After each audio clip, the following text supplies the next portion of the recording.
Halo, aku mau lanjutin diskusi tentang perspektif dalam ekonomi politik global. Jadi di episode Kamus HI sebelumnya gitu ya, nanti bisa dicek di video-videoku sebelumnya. Aku udah sharing dua perspektif yang seringkali dipakai dalam menganalisis ekonomi politik internasional. Apa aja? Yaitu perspektif nasionalis atau yang dulu misalnya dikenal sebagai perspektif merkantilis.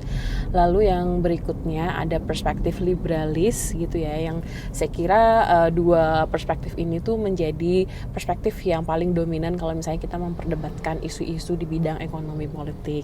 Tapi sebenarnya ada satu perspektif lagi yang gak kalah penting untuk kita bahas, yaitu perspektif strukturalis atau biasa juga dikenal sebagai perspektif Marxis, atau kalau misalnya kita bicara dalam konteks Indonesia atau dalam bahasa Indonesia, ini adalah perspektif yang mencoba berbicara mengenai ketimpangan dalam ekonomi. Nah, kenapa perspektif ini penting begitu ya? Mungkin aku akan share beberapa key points dari perspektif ini.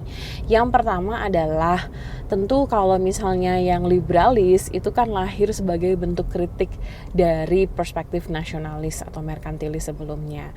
Nah, strukturalis ini juga lahir sebagai bentuk kritik dari perspektif liberalis, terutama melihat pada pengelolaan modal atau kapital. Dalam hal ini strukturalis itu mengkritik model kapitalisme yang menurut mereka itu eksploitatif begitu.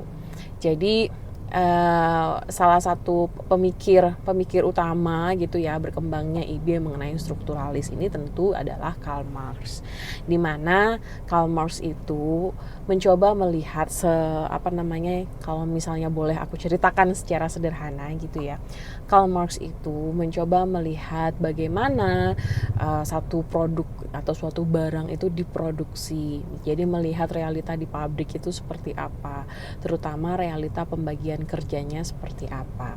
Di situ Marx melihat bahwa satu produk atau satu barang itu diproduksi, anggaplah kita bicara misalnya contohnya handphone gitu ya.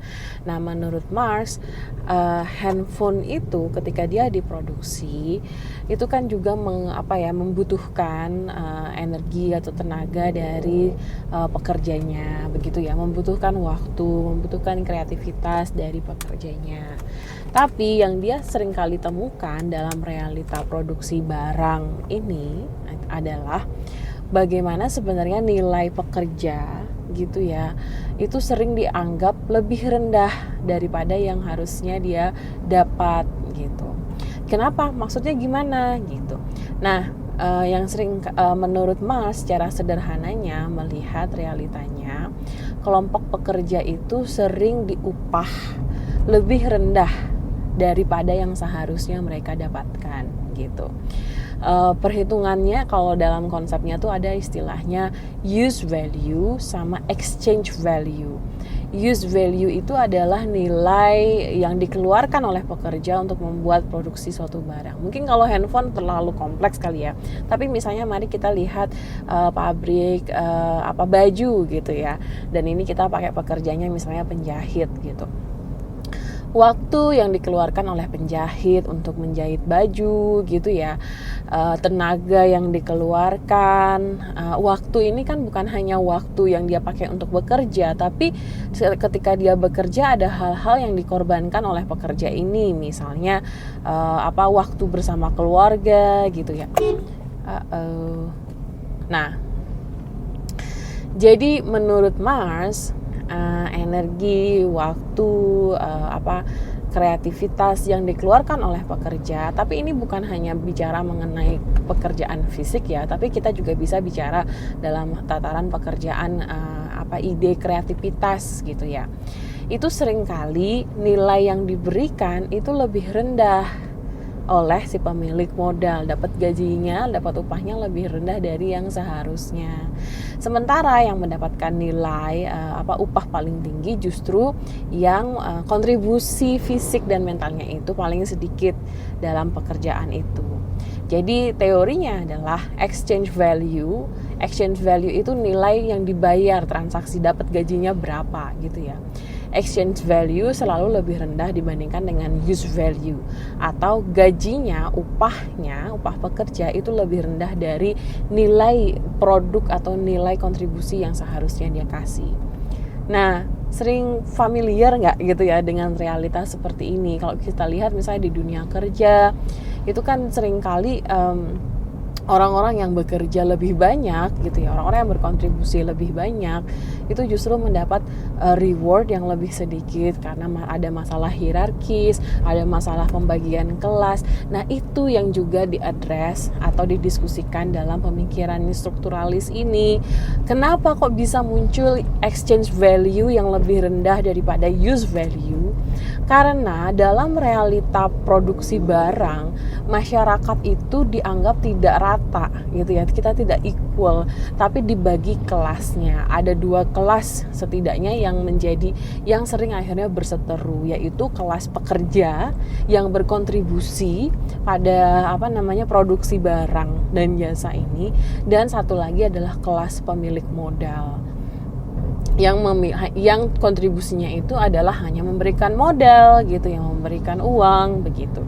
Nah, apa yang ingin ditawarkan gitu ya dari perspektif strukturalis ini, yang ada 3. Yang pertama, perspektif strukturalis ini berargumen gitu ya, kalau kita melihat realitanya dalam kapitalisme itu yang terjadi adalah tren untuk menumpuk modal sebanyak-banyaknya gitu ya. Nah, yang dilakukan oleh kelas kapitalis atau kelas pemilik modal. Jadi tujuannya itu adalah bagaimana kita mengumpulkan modal sebanyak-banyaknya. Terus yang kedua, kalau misalnya modalnya makin banyak, ini akan menimbulkan return of profit yang makin sedikit gitu. Karena return of profit itu dihitung dari persentase modal yang berhasil kembali kan. Nah, karena modalnya gede, anggaplah kalau misalnya dalam 1 tahun tadinya profitnya 10 juta gitu ya, tapi dari modal 100 juta, nah kan berarti profitnya 10 juta dari 100 juta itu 10%. Tapi terus lama-lama modalnya gede gitu, jadi 200, jadi 1M. Nah, profitnya sama atau mungkin peningkatannya sedikit, lama-lama rate-nya akan semakin menurun gitu ya. Yang tadinya dalam laporannya mungkin profitnya bisa sampai 10%, lama-lama hanya jadi 8%, 7% gitu. Ini tren yang dibayangkan gitu ya dari perspektif strukturalis ini. Lalu apa yang terjadi setelah perusahaan itu rate profitnya semakin berkurang? Tentu yang akan dilakukan adalah oleh perusahaan ini atau pemilik modal ini mengurangi upah karyawannya atau pekerjanya gitu ya. Atau yang paling drastisnya atau paling ekstrimnya adalah melakukan PHK massal. Nah, setelah upah tren, jadi ketika profit turun, upah pekerjanya dikurangi atau di PHK, tren berikutnya yang terjadi ini akhirnya ke daya beli yang semakin menurun. Jadi di satu sisi kapitalisme ini mendorong produksi barang sebanyak-banyaknya demi mengakumulasi modal. Sehingga semakin besar modal yang dikumpulkan, semakin besar kemampuan perusahaan itu untuk memproduksi barang. Tapi di satu sisi yang lain, karena profitnya menurun, sehingga menyebabkan perusahaan memiliki alasan gitu ya, memiliki argumen untuk menurunkan gaji karyawan yang sebenarnya akhirnya akan menurunkan kemampuan pembeli dari konsumen, karena siapa yang mau beli gitu. Kebanyakan pekerja udah dapat gaji yang semakin sedikit, barang-barang mungkin kena inflasi tambah mahal gitu ya. Sehingga menurut pandangan strukturalis, lama-lama ketimpangan antara kelas pemilik modal dan kelas pekerja itu akan semakin tinggi, dan semakin tinggi ketimpangan pemilik modal dan pekerja ini akan akhirnya menimbulkan revolusi sosial atau kelas struggle antara kelas pekerja dan kelas pemilik modal. Ini yang menjadi skenario yang sering kali dibahas kalau kita bicara mengenai pemikiran Karl Marx gitu ya. Nah, balik lagi ke isu ekonomi politik global, kita bisa melihat bagaimana sebenarnya kalau dalam pandangan strukturalis mereka melihat bahwa produksi barang gitu ya, perdagangan barang dan jasa antar negara itu tidak lepas dari relasi pemilik modal dan kelas pekerja ini. Sehingga menurut strukturalis kita juga perlu melihat ekonomi itu bukan hanya sebagai dari indikator pertumbuhan ekonominya, tapi kita juga perlu melihat ekonomi itu dari indikator ketimpangan sosialnya, ketimpangan ekonominya. Bisa jadi sebenarnya satu negara itu ekonominya tinggi, tapi ketimpangannya semakin tinggi juga. Nah, itu yang menjadi beresiko gitu ya, menimbulkan nanti keguncangan politik, keguncangan sosial. Nah, itu mungkin perspektif yang ditawarkan oleh strukturalis ini. Oke.